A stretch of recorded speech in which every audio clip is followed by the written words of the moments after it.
Shalom, selamat pagi jemaat yang terkasih. Di tengah cuaca yang mungkin pagi ini hujan, begitu ya. Kita bersyukur kita masih diberikan kesempatan oleh Tuhan untuk memuji, memuliakan Tuhan.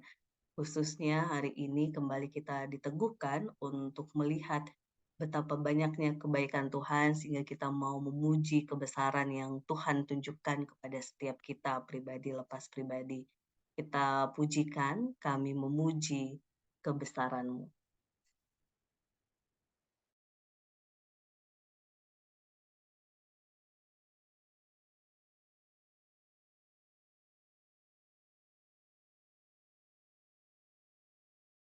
Benar, Bapak Ibu. Hmm.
Monggo, Mas Indro.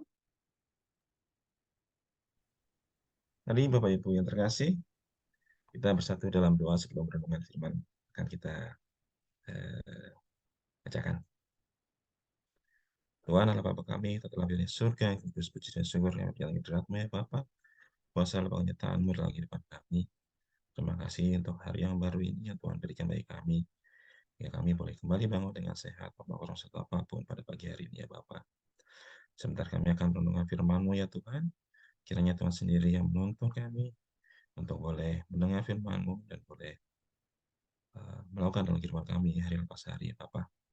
Pimpin hamba-Mu yang akan membawakan firman ini, kiranya semua ini hanya berasal dari Engkau saja. Dalam nama Tuhan Yesus ucap syukur, mulia, amin.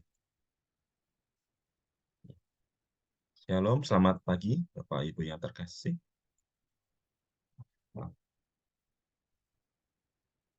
Hari ini saya akan membawakan firman, sebuah renungan yang ditulis oleh Bapak Andar Ismail. Judul renungan ini adalah menghasilkan yang terbaik. Bapak Ibu yang terkasih mungkin sudah sering melihat pertandingan olahraga ya. Kalau kita lihat, apakah ada persamaan antara pertandingan bulu tangkis dan renang. Nah, ini pasti kalau kita lihat jenis olahraganya pasti berbeda. Satu di air, yang satu di lapangan di darat, yang satu eh, memukul, yang satu lagi berpacu eh, dengan kecepatan dalam air.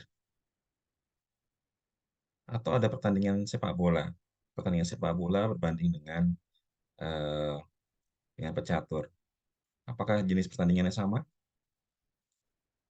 Mungkin kita lihat bahwa ini pertandingan yang sesuatu yang berbeda. Pada pertandingan sepak bola, ada perebutan bola, ada adu fisik, sedangkan pecatur duduk di berhadapan-hadapan, tenang, tidak ada sentuhan fisik, yang ada hanya berpikir bagaimana menjalankan bidak-bidak catur. Atau pertandingan atletik dengan pertandingan tinju.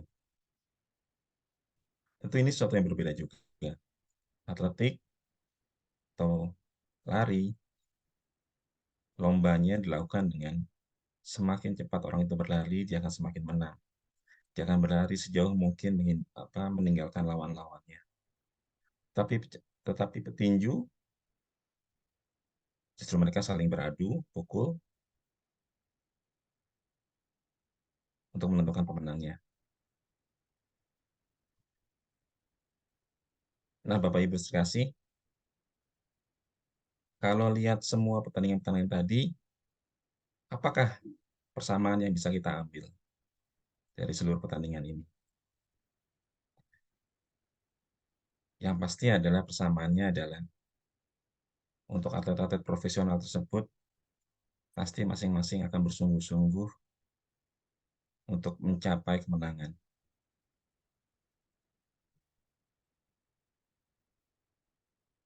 Tidak ada atlet-atlet profesional yang bertanding dengan sengaja mengalah atau bercanda gurau, kecuali itu adalah pertandingan eksebisi yang tujuannya adalah untuk menghibur. Kalau pada saat pertandingan sungguh-sungguh eh, dan atlet ini justru bermain untuk sengaja kalah, pasti tentu akan mendapat hukuman dari asosiasi olahraga olahraga tersebut. Nah,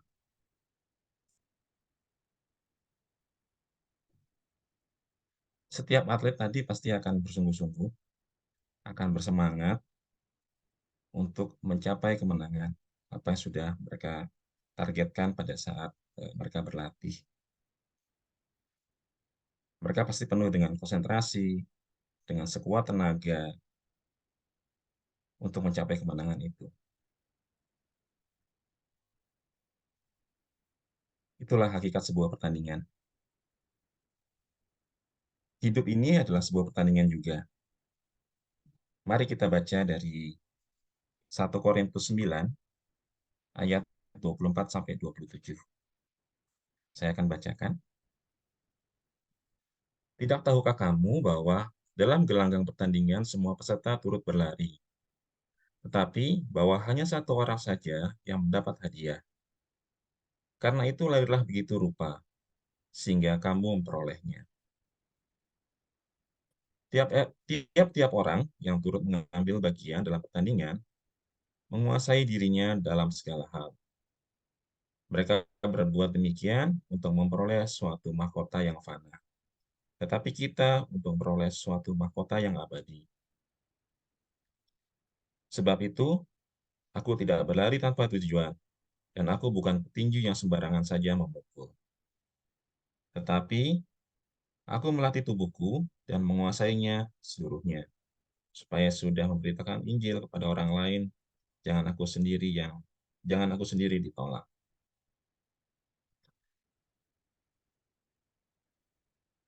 Ayat ini ditulis oleh Rasul Paulus. Kita akan lihat ayat yang 25. Tertulis tiap-tiap orang yang turut mengambil bagian dalam pertandingan, menguasai dirinya dalam segala hal.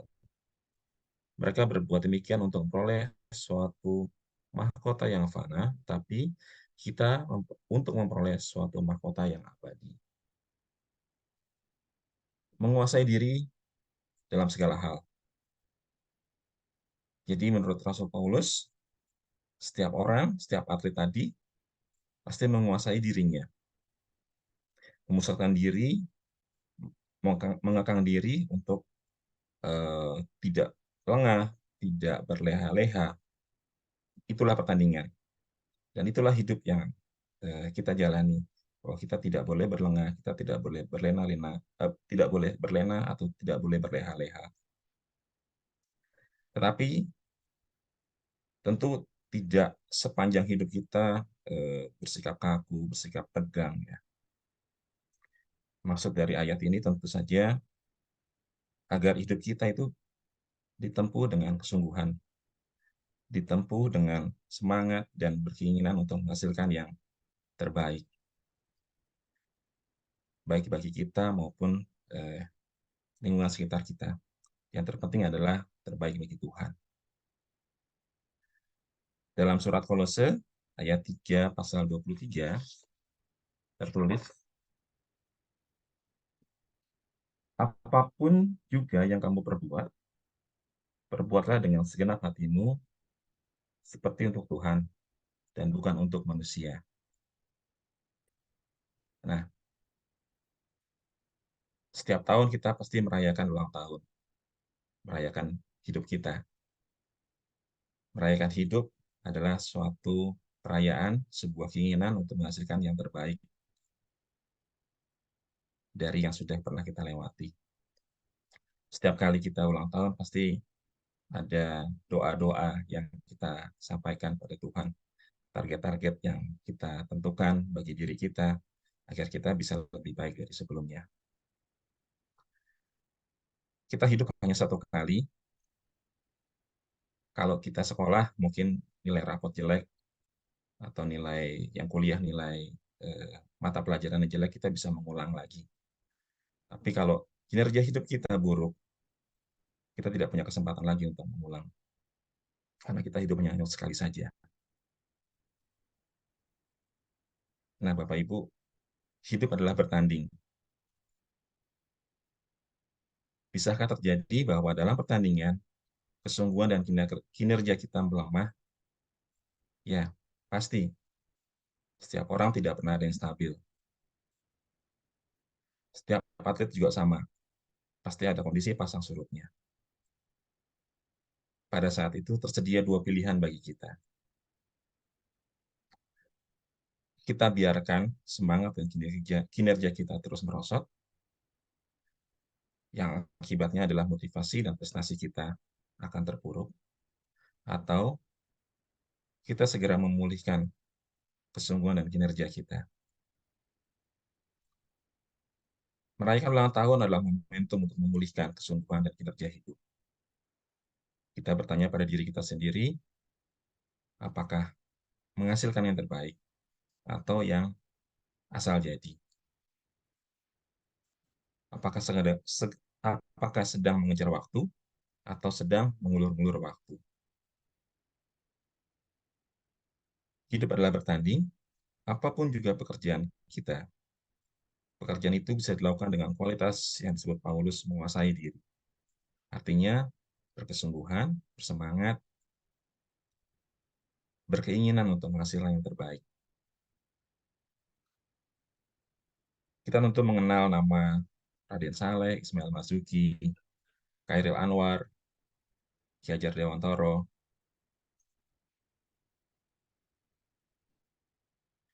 Nah, nama-nama ini kita kenang karena mereka menghasilkan sesuatu yang terbaik bagi dirinya dan bagi juga untuk orang lain. Jadi, apapun profesi kita, apapun diri kita, kalau kita menghasilkan sesuatu yang terbaik, pasti akan dikenang oleh orang lain, terutama orang-orang yang merasakan apa yang kita hasilkan. seperti Raden Saleh dengan lukisannya yang indah, atau Ismail Marzuki dengan ciptaan lagunya, ataupun Khairil Anwar dengan karangan puisinya, dan juga Ki Hajar Dewantoro, Bapak Pendidikan kita yang bagaimana dia mengajar murid-muridnya. Bapak Ibu yang terkasih, gereja kita sebentar lagi juga akan melakukan pekerjaan besar. Gedung yang sudah lebih dari 40 tahun sepertinya itu harus memerlukan renovasi yang besar karena usia yang sudah cukup tua. Mari kita berlomba untuk menghasilkan yang terbaik. Apa yang kita bisa berikan bagi persekutuan di gereja kita. Mari kita berlomba, mari kita menghasilkan sesuatu yang terbaik bagi diri kita dan lingkungan kita. Nah, untuk merespon firman hari ini, kita akan angkat pujian dari NKB 199. Sudahkah yang terbaik?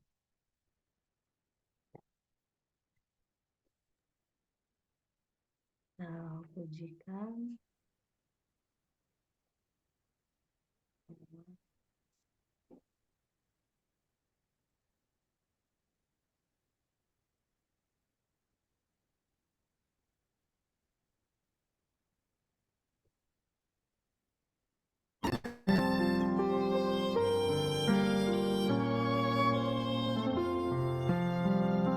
Sudahkah yang terbaik ku berikan kepada Yesus Tuhanku? Besar pengorbanannya di Kalvari, diharapnya terbaik dariku.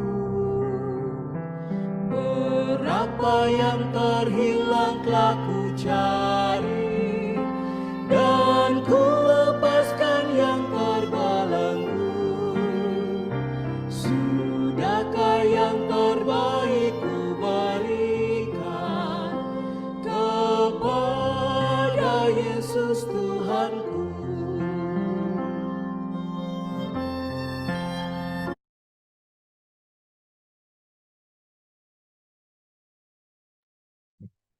Saya kembalikan ke Mbak Ben. Terima kasih buat majelis terkasih kita, Mas Indro yang sudah membawakan renungan. Kita bersyukur karena kembali diteguhkan bahwa kehidupan ini bagaikan pertandingan, tetapi juga sekaligus kita diteguhkan untuk mampu menjalaninya dengan memberikan yang terbaik dan mengendalikan diri atas setiap kondisi yang mungkin kita hadapi di tengah-tengah lapangan kehidupan kita. Mari kita akan bersatu di dalam doa bersyukur atas firman yang sudah dibawakan oleh Mas Indro. Kita berdoa. Kami bersyukur dan bersyukur ya Bapa buat cinta kasih kebaikan Tuhan yang terus meneguhkan, mengingatkan, dan menuntun kami anak-anak-Mu, umat-Mu yang percaya kepada Engkau sebagai Sang Juru Selamat dalam kehidupan kami, untuk kami melihat nasihat dari Rasul Paulus ketika melihat kehidupan ini bagaikan sebuah pertandingan. Biarlah Tuhan yang menuntun setiap kami pribadi lepas pribadi, agar dalam setiap hal yang Tuhan percayakan, Tuhan berikan dalam pekerjaan, pelayanan, keluarga, masyarakat, dimanapun kami berada, kami berusaha melihat itu sebagai momen Tuhan untuk kami mampu memberikan yang terbaik untuk memuliakan nama Tuhan. Pun bila di antara kami ya Bapak ada kondisi-kondisi di mana kami sedang lemah, kondisi di mana kami sedang mungkin ingin menyerah, atau kondisi di mana kami merasa sedang tidak memperoleh semangat untuk mengerjakan pertandingan ataupun setiap yang Tuhan percayakan, kiranya Roh Kudus Tuhan yang menolong, meneguhkan, sehingga sungguh-sungguh Tuhan melalui firman yang sudah disampaikan oleh majelis terkasih kami Mas Indro, Sungguh-sungguh kami diteguhkan, dituntun, kembali semangat, kembali mengingat apa yang menjadi tujuan kami hidup di dunia ini. Bukanlah untuk diri kami sendiri, tetapi untuk memuliakan nama Tuhan, mengasihi Tuhan, dan mengasihi sesama. Tuntunlah kami ya Bapa, sehingga sungguh-sungguh dengan segala keberadaan kami tetap berusaha memberikan yang terbaik dalam setiap aspek kehidupan kami. Terima kasih ya Tuhan, kami sungguh-sungguh serahkan kehidupan kami pribadi lepas pribadi ke dalam tangan pengasihan Tuhan. Dan juga kami serahkan kehidupan Mas Indro dan keluarga, dan Tuhan yang terus menuntun memberkati sehingga di dalam pelayanannya, di dalam pekerjaan, di dalam setiap hal yang Tuhan percayakan, ia pun senantiasa Tuhan tuntun untuk memberikan yang terbaik dalam proses kehidupannya. Terima kasih ya Bapak, terima kasih.